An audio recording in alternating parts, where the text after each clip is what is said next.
Olá, sejam todos bem-vindos. Esta é a aula 10 do curso de Introdução à Teoria dos Anéis e hoje a gente vai falar de elementos primo e irredutível. Bem, com essa aula a gente dá entrada na segunda parte do curso, que é estudar elementos específicos em um anel. Porque se você perceber, até as outras aulas a gente deu uma visão meio... Quando olhou para objetos dentro do anel, a gente tem uma visão meio macro, pegando só subconjuntos específicos. No caso lá, a gente estava pegando sempre ideais e subanéis. Vez por outro pegava algum elementozinho específico, mas pegava um elemento para gerar um ideal, Aqueles ideais gerados, essa coisa. Então a ideia lá era estudar mais uma coisa macro mesmo, subconjuntos.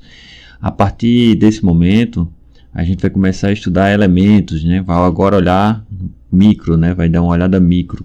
Micro no sentido de agora eu vou pegar elementos específicos, no caso aqui primo e irredutível, e estudar esses elementos, Aí vai deixar de estudar ideais e subanéis? Não, a gente vai continuar estudando ideais. Só que agora vai estudar ideais sobre essa perspectiva, Dado um elemento primo, como é que ele se comporta com relação a ideais e coisa do tipo, certo? Então, vamos começar a aula de hoje. Lembrando só que as aulas têm um mínimo de edição, então já vão me desculpando alguma parada para hidratação ou alguma tosse, algum pigarro, certo? Então vamos dar início à aula de hoje. E antes de tudo, a gente vai definir o que é uma divisibilidade em um anel, certo? Mas para a aula de hoje, salvo menção estrito contrário, A vai sempre denotar um anel comutativo com identidade. Então os anéis aqui eles são comutativos e de identidade, certo? Então não vai ter que se preocupar com o produto aqui, beleza? Então vamos à nossa primeira definição, que define o que é divisibilidade, Então sejam A e B no anel, diremos que A divide B, ou que B é múltiplo de A, se existe um X em A, tal que B possa ser escrito como A vezes X, certo? E a notação é A divide B, é essa notação aqui, de A barra, essa barra grande, B, Do contrário, diremos que A não divide B, ou que B não é múltiplo de A, e aí a gente vai usar a notação da barra cortada, beleza? Bem, não é nenhuma novidade, essa questão de divisibilidade. É inteiramente análogo a que tinha lá para o conjunto dos números inteiros. A diferença aqui é que eu não estou tratando no conjunto dos números inteiros. Estou tratando em um anel comutativo com identidade qualquer, beleza? Mas a definição é inteiramente análoga.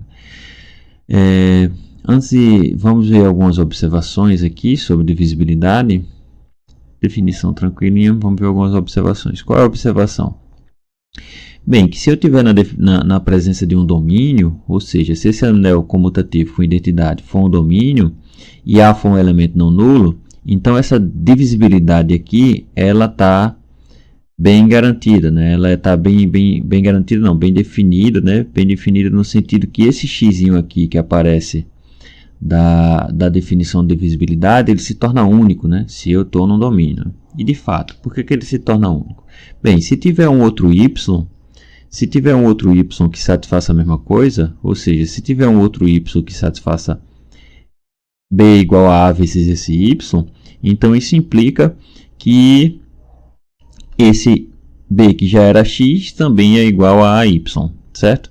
Então, pondo o a para cá e já pondo ele em evidência, trazendo o A para esse lado e já pondo o A em evidência, a gente fica com A vezes X menos Y igual a zero. Bem, mas perceba que eu estou num domínio fazendo o produto de dois elementos e o produto desses dois elementos como resultado dá o elemento neutro, o zero. Então isso implica que ou esse A é zero ou essa parte aqui é zero. Bem, mas A já é diferente de zero, Se A já é diferente de zero, então obrigatoriamente essa outra parcela desse produto tem que ser igual a zero. E x menos y sendo igual a zero, isso implica que x tem que ser igual a y. Beleza? Então, se eu estou no domínio, a coisa é bem comportadinha. E aí a gente vai ter esse x da divisibilidade. Sim, e o A diferente de zero, então o x na divisibilidade por b aí vai estar bem definido e é único, beleza? Então vamos ver alguns exemplos aqui. Primeiro exemplo, considere 2. O que é que você acha aqui de 2? Algum número divide 2? Aí você vai dizer, se tiver já atento ao que eu falei em algumas aulas passadas, na primeira aula, depende, porque aqui a gente não está vendo só o número 2, né, como um número inteiro, né? A gente pode ver ele sobre outros anéis, né, com perspectiva em outro anel. Então é como eu sempre falei, depois que você vê um curso desse, como eu falei em algum, acho que na primeira aula, ou depois que você vê um curso desse e alguém perguntar se você sabe somar, você não vai dizer que sim. Sua resposta vai ser outra pergunta e você vai perguntar onde, né? Então, onde você está querendo que eu some? Aí eu digo se eu sei somar ou não.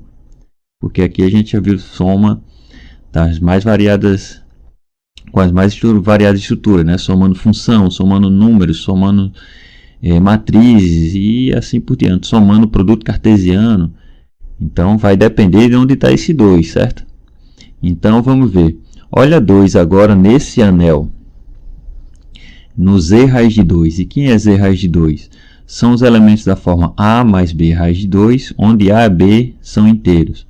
Um excelente exercício para você fazer é mostrar que esse anel aqui, né, isso é um anel de fato, mas mais ainda, esse conjunto aqui ele é um domínio, certo? E só uma dica aí para você ver o domínio, que vai ser, que eu já estou dizendo que é um domínio, né?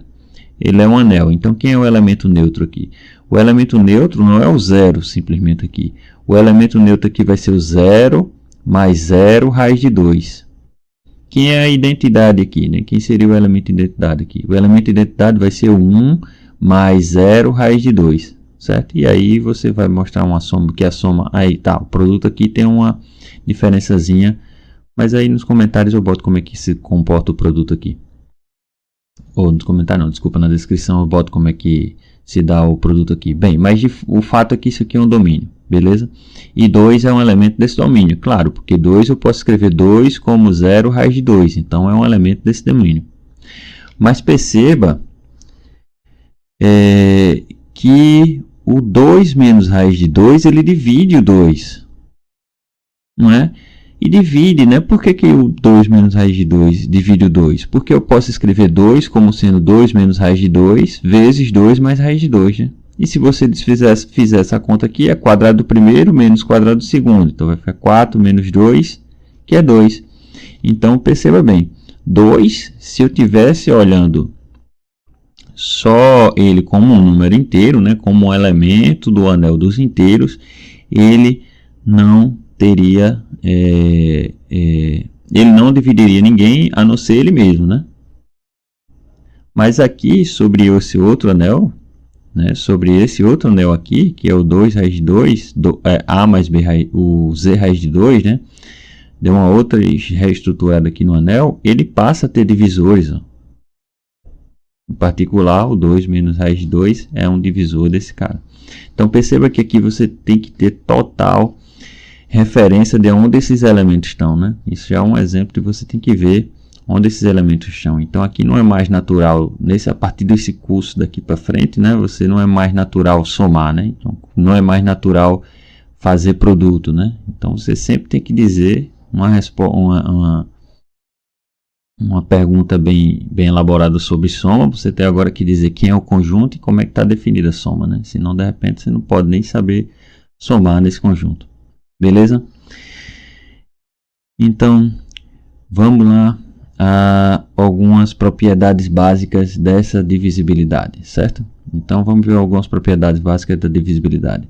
Então, seja A, B C e U elementos de A, então a primeira parte é que se A divide B, se somente se o ideal gerado por B está contido no ideal gerado por A. Certo? Então aqui a gente já volta para aquela parte de ideal e vendo o comportamento de elementos juntando divisibilidade e ideais gerados por ele. Vai ser basicamente o que a gente vai estudar aqui. Bem, uma segunda propriedade é que se A divide B e A divide C, A divide B e A divide C, se e somente se o ideal gerado por Bx mais Cy está contido no ideal gerado por A para todo x, y em A. Certo? Perceba que aqui tem uma ligeira analogia a um resultado que a gente tinha lá para números inteiros. Qual era o resultado que a gente tinha para números inteiros? Pensando para números inteiros, a aritmética lá nos números inteiros, a gente tinha que se A divide B e B divide um outro número C, então A divide qualquer combinação, combinação linear entre B e C, né? Que é o caso aqui, ó. Certo? É uma coisa mais ou menos análoga, né? Então você até acaba conseguindo mostrar, mas é uma coisa, fazendo analogia para os inteiros, é uma coisa que a gente já tinha lá. Beleza? Uma terceira propriedade é que se A divide B, então o ideal gerado por Bx está contido no ideal gerado por A para todo x em A. E outra coisa, como a combinação lá é para todo x em A aqui também, certo? Isso é bem importante. Para todo x em A, esses ideais aí estão contidos um no outro. Beleza?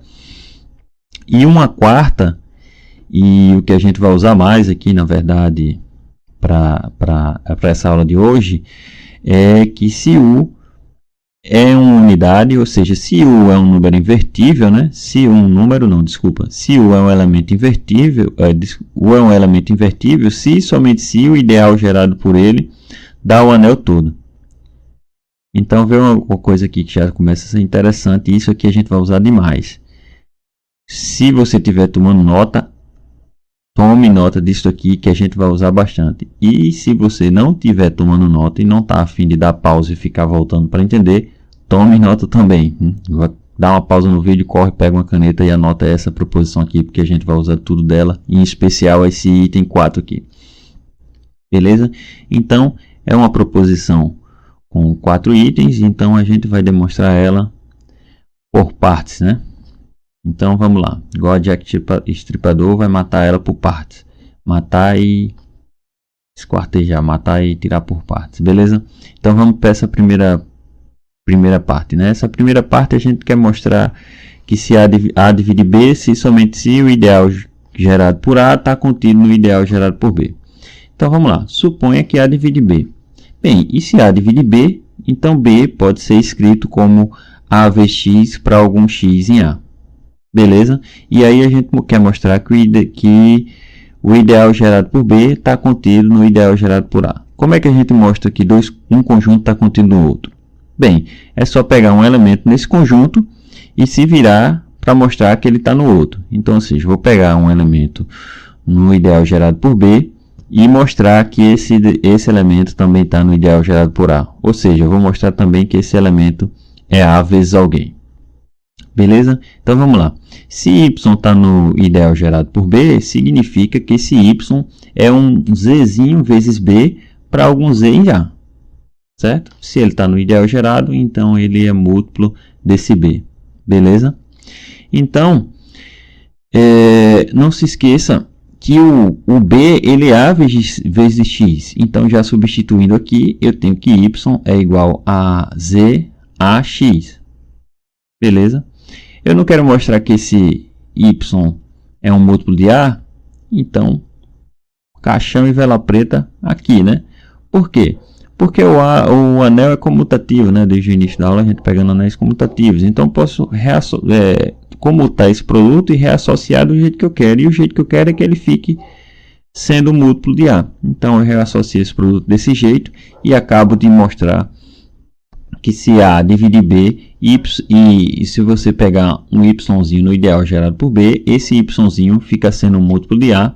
Então, ou seja, esse yzinho pertence ao ideal gerado por A. Bem, e se yzinho que você pegou está no ideal gerado por B, genérico, e acabou de mostrar que ele está no ideal gerado por A, significa que o ideal gerado por B está contido no ideal gerado por A. Beleza? E agora, reciprocamente, vamos supor que o ideal gerado por B está contido no ideal gerado por A. E aí a gente só vai ter que mostrar que A divide B. Mas essa é mais simples. Bem, perceba que o Bzinho sozinho, ele está no ideal gerado por B, né? Porque Bzinho é o múltiplo de Bzinho, né? Porque Bzinho é 1 vezes Bzinho. Bem, se Bzinho está no ideal gerado por B e o ideal gerado por B está contido no ideal gerado por A, isso significa que o Bzinho está no ideal gerado por A. E se Bzinho está no ideal gerado por A, Bzinho é um múltiplo desse A. Bem, e se Bzinho é um múltiplo desse A, significa que A divide B. Beleza? Então, a parte 1 aí está liquidada. Beleza? Vamos para a parte 2. Bem, a parte 2, eu vou mostrar que se A divide B e A divide C, eu vou mostrar que A divide B e A divide C se somente se o ideal gerado por Bx mais Cy está contido no ideal gerado por A para qualquer que seja os x e y em A.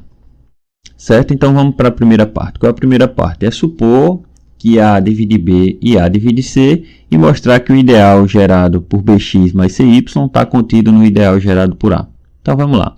Se A divide B e A divide C, então isso significa que eu posso escrever B como sendo um A vezes Z e um C como sendo um A vezes W com Z e W em A.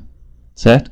E aí, como eu vou ter que mostrar uma inclusão de conjuntos, eu vou ter que pegar um elemento em Bx mais Cy.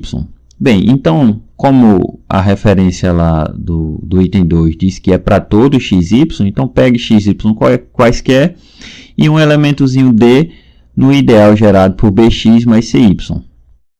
Bem, se D está no ideal gerado por Bx mais Cy, significa que esse Dzinho pode ser escrito como múltiplo de Bx mais Cy, ou seja, um V vezes Bx mais Cy com esse Vzinho em A. Então, veja que o B já é escrito como A vezes alguém, o C é escrito como A vezes alguém. A ideia não é mostrar que esse cara está no ideal gerado por A, então é mostrar que esse cara Dzinho pode ser escrito A vezes alguém. Então vamos pôr o A aqui na parada. Então, botando o A aqui na parada, segundo essas igualdades aqui, tirando o B, botando a Z, e tirando o C e botando a W, e já fazendo a distributiva aqui com Z, a gente fica com essa expressão. E aí, caixão e vela preta para essa primeira parte, né? Por que caixão e vela preta para essa primeira parte? Eu não quero mostrar que Dzinho é o múltiplo de A, né? Aqui tem A, aqui tem A. E eu não vou ter preocupação em pôr A em evidência pela direita ou pela esquerda, porque o A anel aqui é comutativo, beleza? Então, pondo A em evidência aqui, eu fico A vezes todo esse elemento aqui, então Dzinho é A vezes alguém. Ou seja, Dzinho está no ideal gerado por A. Bem, então você pegou um Dzinho que está nesse conjunto, mostrou que Dzinho está nesse conjunto. Então, esse conjunto tem que estar contido, esse conjunto tem que estar contido nesse aqui. Beleza? E como a gente não fez referência de x e y, isso é válido para todo x e y. Beleza? Então, a primeira parte desse item 2 está demonstrada. Então, vamos para a segunda parte, não, para a volta para a recíproca desse resultado, né? Então, qual é a recíproca? Eu estou supondo que esses dois ideais estão contidos para todo x, y em A. Aí eu quero mostrar que A divide B e que A divide C. Bem, mas esses ideais aqui não estão contidos para qualquer x, y, né? Então aí eu vou maliciosamente tomar x e y adequados, certo? Então, se eu tomar x igual a 1 e y igual a 0, a gente vai ter dessa inclusão aqui que o ideal gerado por B está contido no ideal gerado por A. E aí você vai se lembrar lá do item 1 que o ideal gerado por B está contido no ideal gerado por A somente se A divide B. Então, se o ideal gerado por B está contido no ideal gerado por A, pelo item I, significa que B divide A. E de novo, agora, se você pegou a malícia aí, tem já o x, y adequado que eu vou fazer para que aconteça de A dividir C, né? E quais são os x, y adequados? Agora só é tomar x igual a 0 e y igual a 1, e aí a gente vai concluir que A divide C. Por que vai concluir que A divide C? Porque isso aqui é 0, isso aqui é 1, então você vai ter que o ideal gerado por C está contido no ideal gerado por A. Então, de novo, pelo item I, você vai ter que A divide C.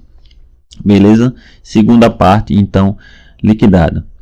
Terceira parte. A terceira parte é bem simples. A terceira parte só basta você tomar C igual a 0 no item 2 e você tem exatamente o que diz lá a terceira parte. Beleza? Então façam C igual a 0 e veja lá que isso funciona mesmo. E funciona, fica rapidão mesmo. Então restou a gente só a quarta e última parte que eu disse que é para anotar, e anote mesmo. E a gente mata ela de uma vez só. A gente não vai fazer nem ida nem volta, porque ele vai ser um se somente se direto. Como é que vai ser um se somente se direto? Da seguinte forma: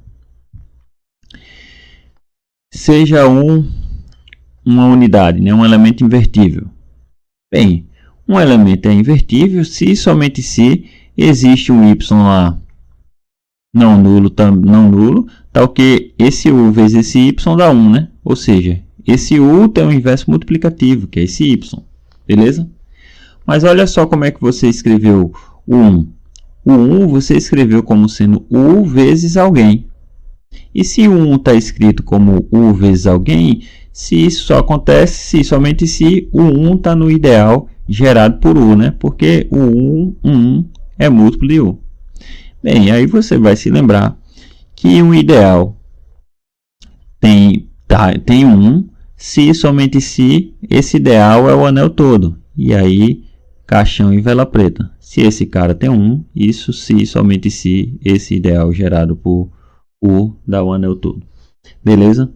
Então, guarda essa informação aí e vamos caminhar para o próximo passo, que é agora definir elemento primo e elemento irredutível. Beleza? Então, vamos à primeira definição. Bem, um elemento C no anel A é um elemento irredutível quando, primeiro, esse elemento C ele tem que ser não nulo e não invertível, certo? Então ele é não nulo e não é unidade. E além do mais, a irredutibilidade vem dessa segunda parte, que se A for escrito como produto de dois elementos, né? Se esse irredutível for escrito como produto de dois elementos, então ou um elemento é invertível ou o outro é invertível. Beleza? Então isso acontece. Então um elemento é irredutível quando ele é não nulo, não invertível, e sempre que eu escrever ele como produto de dois elementos, então ou esse primeiro fator é um elemento invertível, ou esse outro fator é um elemento invertível, beleza? Então ou esse é a unidade, ou esse é a unidade, certo? Do contrário, diremos que C é um elemento irredutível, né? Se falhar essas coisas aqui, a gente diz que C é um elemento irredutível. Beleza? Então vamos ver um exemplozinho aqui de elemento irredutível. Primeira coisa é que 2, agora no anel dos inteiros, o 2 ele é um elemento irredutível, né? Por que é um elemento irredutível? Bem, porque 2 é um número primo e você sabe que só dá para decompor 2 como sendo 2 vezes 1, né? Ou 1 vezes 2, né? Então, ou seja, se eu escrever 2, só dá para escrever 2 de uma forma, 1 vezes o próprio 2. E o 1, você se lembre que o 1 é o invertível, né? 1 é uma unidade no número dos inteiros. Então, sempre que 2 é irredutível, porque ele é não nulo, não invertível, né? Porque os únicos invertíveis lá em Z é mais ou menos 1. E se eu escrever ele como produto de dois números, então com certeza um desses números tem que ser o 1, né? Então, um desses números é invertível. Mas só, no entanto, se eu olhar agora 2 naquele conjunto lá que a gente definiu no início da aula, do Z raiz de 2, ou seja, se eu pensar nele como sendo um elemento da forma A mais B raiz de 2, ele se torna um elemento redutível, né? Por que é redutível? Porque a gente viu lá que a gente dá para escrever ele como sendo esses dois elementos, como produto desses dois elementos, e nem esse elemento é invertível, nem esse elemento é invertível nesse anel. Então, sempre como eu estou falando, depende do anel, depende da estrutura desses conjuntos, eles podem ter eles podem ter significados diferentes, né? Beleza? Então esse é um exemplo. Assim. Vamos agora definir o que é elemento primo. Então vamos definir o que é elemento primo. O que é um elemento primo? Bem, elemento primo, diremos que um elemento P é um elemento primo quando, primeiro, ele é não nulo e não invertível, né? Do mesmo jeito lá que irredutível. E a diferença aqui é a seguinte, que se P divide o produto de dois elementos, né? Ou seja, se P dividir A divide o produto de AB, então P vai dividir A ou P vai dividir B, certo? E perceba que isso aqui é a intuição do que acontecia lá para números primos, né? Porque número primo lá inteiro, o número primo divide o produto de dois números, então você mostrava que ou o primo dividiria um ou o primo dividiria outro. Beleza? E aqui a gente já até dá para tirar de discussão uma definição que não está incorreta, mas está meio que incompleta, que a gente vê inclusive em alguns livros. Qual é a definição de elemento primo que vem na sua cabeça? E eu acho que aqui é mais replicada mesmo. Elemento primo não, desculpa. Vamos pensar agora, esquece anel, vamos pensar lá no sexto ano, eu acredito, não lembro quando é que a gente vê isso, mas vamos pensar lá no sexto ano, com seus alunos do sexto ano, com o pessoal lá do sexto ano, que quando vai falar de número primo, então você está lá no conjunto dos números inteiros e a definição de número primo que dá lá é um número que é divisível por 1 e por ele mesmo. Por que essa definição está incompleta? Um número que é divisível por 1 ou por ele mesmo. Ela está incompleta porque ela deixa brechas para que o 1, para que entre na discussão se o 1 é primo ou não. O 1 é divisível por quem? Por 1 e por 1, né? E por ele mesmo, por 1. Então 1 acaba sendo primo. Bem, a gente acaba com essa discussão aqui e vê que aquela discussão, essa definição de número primo, ela está meio que incompleta. Por que ela está meio que incompleta? Porque de uma maneira geral, quando a gente fala em um ambiente geral, que aqui é só um anel comutativo com identidade, um elemento primo, e aí vai se aplicar lá para inteiros, é um elemento não nulo e não invertível, né? Então, se você está em Z, quem são os elementos invertíveis lá em Z? O 1 e o menos 1, né? Então, a definição lá ao pé da letra, né, a definição mais completa para número primo, quando você vai falar de número primo para as séries iniciais, é que o número primo é um número diferente de 1, porque aí ele não vai ser invertível, e que só é divisível por 1 e por ele mesmo. Certo? Então é um número diferente de 1, divisível apenas por 1 e por ele mesmo. Certo? Então quando você tira diferente de 1, você está pegando esse pedaço aqui, porque aí ele é não invertível. Beleza? Então 1 de fato ele não é primo. Certo? Mas com essa definição agora de elemento primo, a gente tem aqui como exemplo que no anel dos inteiros, né, se P, um inteiro positivo, é um número primo, então se ele é um número primo, então tanto P quanto menos P, agora ele é elemento primo. Beleza? Então aqui dá para falar de primos negativos, né? Quando a gente fala de elemento primo, a gente consegue falar de primos negativos. Bem, porque lá na aritmética dos inteiros, a gente não... Quando estuda a aritmética dos inteiros, a gente não estuda primos negativos. Bem, porque a ideia lá de fazer conta, né, a ideia de traquejo mesmo de fazer conta, colocar o menos lá só geraria mais trabalho, você teria os mesmos resultados e uma preocupação a mais que não dava uma estrutura mais não dá uma estrutura tão bacana, não acrescenta em botar o menos P aqui, lá, né? Você só gera mais trabalho com os mesmos resultados, né? Então não faz muito sentido, porque você só vai ter mais dor de cabeça e não tem, e acaba gerando muitos problemas, né? de adaptações de demonstrações, né? Então não vale muito a pena. Beleza? Então, dada a definição do elemento irredutível, dada a definição do elemento primo, vamos ver agora uma relação entre esses elementos, porque de fato existe uma relação entre esses elementos, certo? Qual é a relação entre esses elementos?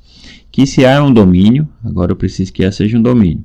Se A é um domínio, elemento primo é elemento irredutível. Então vamos à demonstração dessa proposição, certo? Então vamos lá. Seja P um elemento primo. Aí a gente tem que mostrar que esse P é um elemento irredutível. Então, para ser elemento irredutível, a gente precisa mostrar duas coisas, né? Uma primeira coisa é que ele é não nulo e não invertível, e aquela segunda parte que, se eu escrever ele como produto de dois números, ou um é invertível ou o outro é invertível. Bem, aquela primeira parte eu não vou precisar fazer. Por que eu não vou precisar fazer? Porque esse P é um elemento primo. E se P é um elemento primo, o item o item I do elemento primo é o mesmo item I do elemento irredutível. Então essa parte eu não vou precisar. Então esse P, por ser primo, ele já é não nulo e não invertível. Então eu vou ter que fazer só a segunda parte. E o que é a segunda parte? Bem, eu tenho que tomar dois elementos em A, tais que o produto deles seja igual a P, né? Ou seja, A vezes B é igual a P. E aí o que eu tenho que fazer para mostrar que esse P é elemento irredutível? Mostrar que ou A é invertível ou B é invertível, né? Que A ou B é invertível. Então vamos lá. Bem, mas se P é igual a AB, isso significa que P divide a B, não é? Se os números são iguais, o número divide ele mesmo sempre. Então, um elemento divide ele mesmo sempre. Eu estou com essa coisa de número na cabeça, eu já devo ter falado número algumas vezes aí, nem me toquei, mas é elemento, certo? Bem, aí P está dividindo o produto de dois elementos. Como P é um elemento primo, então, por definição, esse P divide A ou P divide B. A é igual a um NP ou B é igual a um MP com esse N e M em A. Beleza?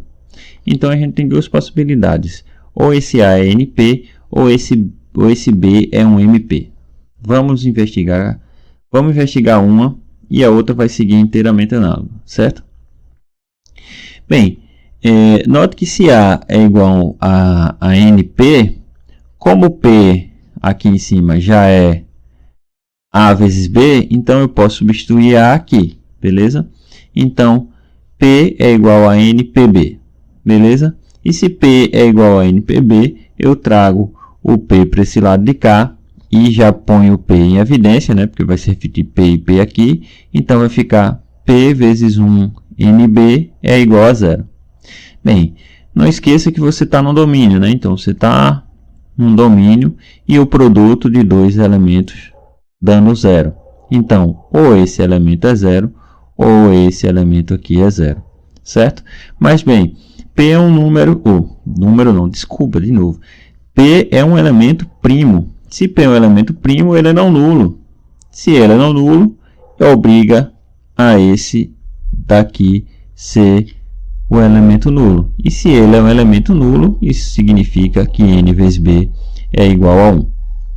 Então, se N vezes B é igual a 1, eu estou dizendo que esse B tem o inverso multiplicativo, né? Então, ou seja, esse B é uma unidade, ou seja, esse B é um elemento irredutível. Então, ou seja, eu acabei de escrever, então, vê só, se isso aqui acontece, a gente tem a conclusão que B é uma unidade. E, analogamente, se isso aqui acontecer, ou seja, se B for igual a esse MP, a gente faz a mesma coisa, e aí é bom você já treinar a escrita, que você vai ter a conclusão que A é invertível, né? Então, você vai trocar isso aqui por M, B é igual a MP, e, de novo, como P é igual a B, substituir agora B por B por MP e você vai concluir que A é invertível. Então, o que aconteceu? Você escreveu P como produto de dois números e acabou mostrando que ou um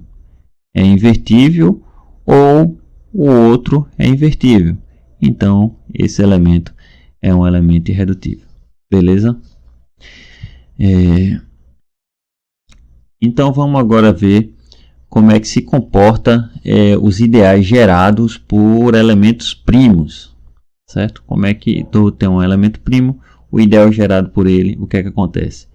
Bem, acontece que o ideal que um elemento, na verdade, até caracteriza elementos primos, né? É o fato do ideal gerado por elemento primo. Quer ver só, com a seguinte proposição: seja P um elemento não nulo, certo? Então P é um elemento primo se somente se o ideal gerado por P é um ideal maximal. Então perceba bem, isso aqui é uma equivalência, né? Então está caracterizando elementos primos. Então elementos primos geram ideais primos. E ideais principais primos significa que o elementozinho que está aqui dentro gerando esse ideal é um elemento primo, certo? E guardem isso aqui, porque qualquer equivalência ela é muito importante porque ela serve até como definição, né? Porque é uma equivalência, claro, que a gente fez lá a definição e viu isso aqui a gente vai mostrar, mas como é uma equivalência vale até para definição, certo? Eu podia até definir um elemento primo quando o ideal principal gerado por esse elemento é um ideal primo, né? E aí a gente podia voltar e ter como consequência lá que um elemento primo e a definição lá, em vez de definição, ser uma proposição, certo? Mas guardem com atenção essa proposição. Guardem com atenção que a gente vai usar ela muito no curso daqui para frente. Que P é um elemento primo somente se o ideal gerado por P é um ideal primo. Beleza? Então vamos mostrar. Como é equivalência, tem dois caminhos a mostrar, né? O primeiro é que se P é um elemento primo, mostrar que o ideal gerado por ele é um ideal primo. E o segundo passo é mostrar que se o ideal principal gerado por um elemento é um ideal primo, então esse elemento que está gerando o ideal é um elemento primo, beleza? Então vamos para a primeira parte. Então suponha P um elemento primo, certo? Então vamos mostrar que o ideal gerado por ele é um ideal primo. O que é que um ideal precisa para ser um ideal primo, né? Primeiro, ele tem que ser um ideal próprio, né? Então a gente tem que mostrar que o ideal gerado por P é um ideal próprio. Bem, mas o ideal gerado por P, ele é um ideal próprio. Por que o ideal gerado por P é um ideal próprio? Bem, porque se esse ideal fosse todo o anel, o que é que significaria? Bem, olhem lá pelo item 4. Dê uma pausa se você não anotou. Dá uma pausa no vídeo e olhe lá para o item 4 das propriedades das propriedades de visibilidade. O ideal gerado por um elemento é um anel todo somente se esse elemento que está aqui dentro é invertível. Então, se o ideal gerado por P fosse o anel todo, isso implicaria lá pelo item 4 que P seria um elemento invertível, o que é um absurdo. P não pode ser um elemento invertível. Por que P não pode ser um elemento invertível? Porque P é um elemento primo, né? Se P é um elemento primo, ele é não nulo e não invertível, né? Então, de fato, esse ideal é sempre um ideal próprio. Ele não pode ser um anel todo, senão contraria o fato de P ser um elemento primo. Beleza? Então, restou agora só mostrar a segunda parte do que é ser o ideal primo. E o que é a segunda parte de ser o ideal primo? É pegar dois elementos no anel, multiplicar, tais que o produto deles caia no ideal, e se virar para mostrar que um está no ideal ou o outro está no ideal. Então vamos lá. Então sejam A e B no anel, tais que A vezes B pertence ao ideal gerado por P. Certo? Então, se A vezes B pertence ao ideal gerado por P, significa que A vezes B é um múltiplo de P. Ou seja, A vezes B é X vezes um P, vezes esse P. Beleza? E se A vezes B é um múltiplo de P, significa que P divide A vezes B. certo? E aí, como eu estou na hipótese de P ser um número primo, o que é que acontece? Exatamente, P divide A ou P divide B, pelo item 2 lá da definição de número primo. Bem, e se P divide A ou P divide B, significa que significa que eu posso escrever A como sendo um Y vezes P, ou eu posso escrever B como sendo um Y vezes P. Então, ou seja, ou A é um múltiplo de P, ou B é um múltiplo de P. Então, ou A está no ideal gerado por P, ou B está no ideal gerado por P. E aí, o que aconteceu? Você pegou o produto de dois números no anel, você pegou dois elementos no anel, cujo produto caiu nesse ideal, e você acabou de mostrar que ou um está nesse ideal, ou o outro está nesse ideal. Então, de fato, se P é um elemento primo, o ideal gerado por P é um ideal primo. Beleza? Então, vamos ver a recíproca. Então, reciprocamente, se o ideal gerado por P suponha que o ideal gerado por P seja um ideal primo. Então, se lembre que ideal primo é um ideal próprio, né? Então, esse cara é um subconjunto próprio. O que é que a gente tem que mostrar? A gente tem que mostrar que esse elemento P é um elemento primo. Ou seja, que esse elemento P ele é não nulo, não invertível, e que sempre que ele dividir o produto de dois números, ele vai ter que dividir um desses elementos, elementos. Então, ele tem que dividir um desses dois elementos, né? Então, vamos lá. Primeiro, note que esse número P, esse elemento P, ele já é não nulo, porque desde das hipóteses da proposição é que ele seja não nulo. E ele é não invertível de novo pelo item 4 da proposição lá de propriedades da divisibilidade. Porque se esse cara não é o anel todo, então ele não pode ser invertível, né? O ideal gerado por um elemento é o anel todo, somente se esse elemento que está gerando o ideal é invertível. Então, se ele não é o conjunto todo, então ele não pode ser invertível. Beleza? Então, resta agora só mostrar a segunda parte para que ele seja um elemento primo. E qual é a segunda parte? É pegar dois elementos no anel, tais que P divida o produto desses dois elementos, né? Então, eu tenho que mostrar que P divide um ou P divide o outro. Beleza? Bem, mas se P divide o produto desses dois elementos, significa que o produto desses dois elementos pode ser escrito como x vezes um P, né? Bem, e se esse produto desses dois elementos é um múltiplo de P, significa que o produto desses dois elementos está no ideal gerado por P. Bem, mas não se esqueça que P é um ideal primo. E então você está com o produto de dois elementos caindo no ideal primo. Então, qual é a consequência disso? Exatamente, a consequência disso é que ou esse cara aqui está nesse ideal, ou esse cara aqui está nesse ideal. Bem, mas se esse cara aqui está nesse ideal, significa que esse cara é um múltiplo de P. E se esse cara aqui está nesse ideal, significa que esse cara é um múltiplo de P.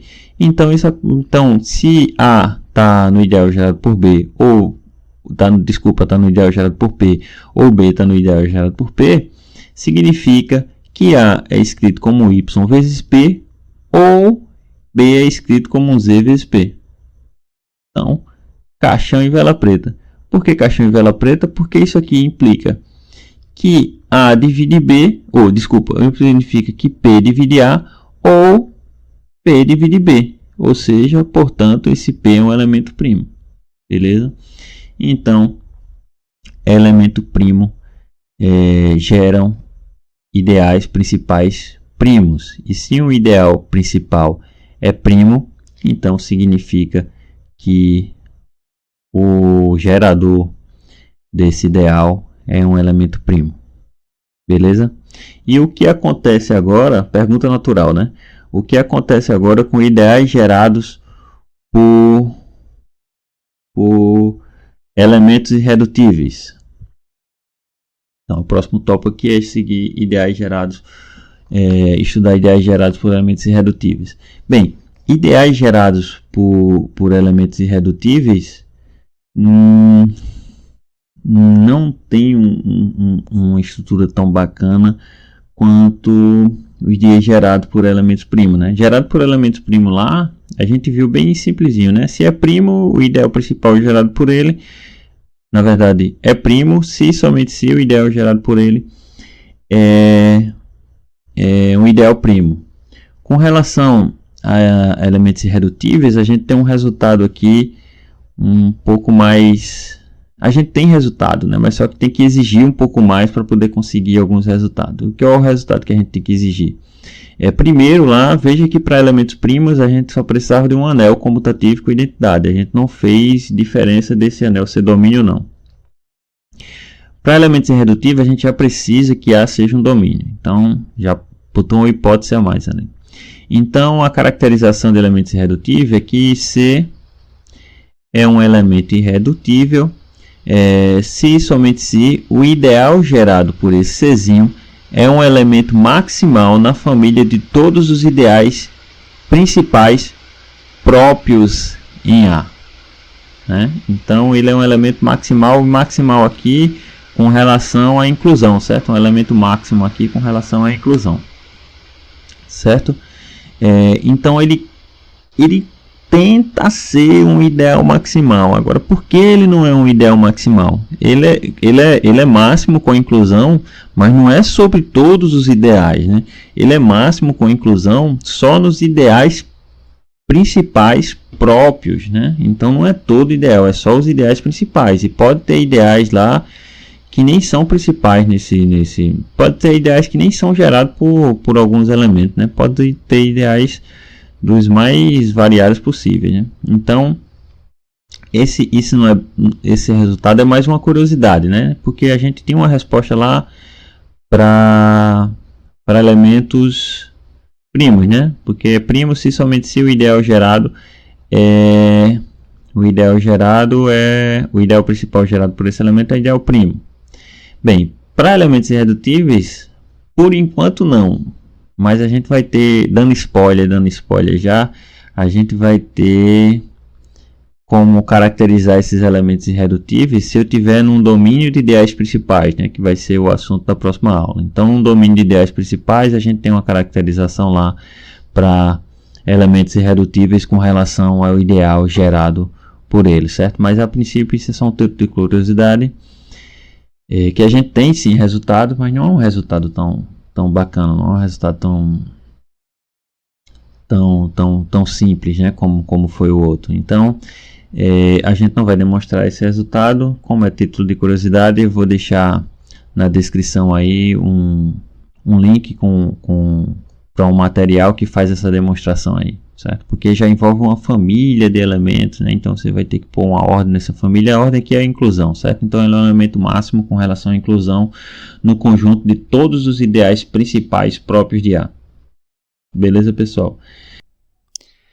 Bem, pessoal, isso foi a aula de hoje. Espero que todos tenham aprendido um pouco mais sobre teoria dos anéis.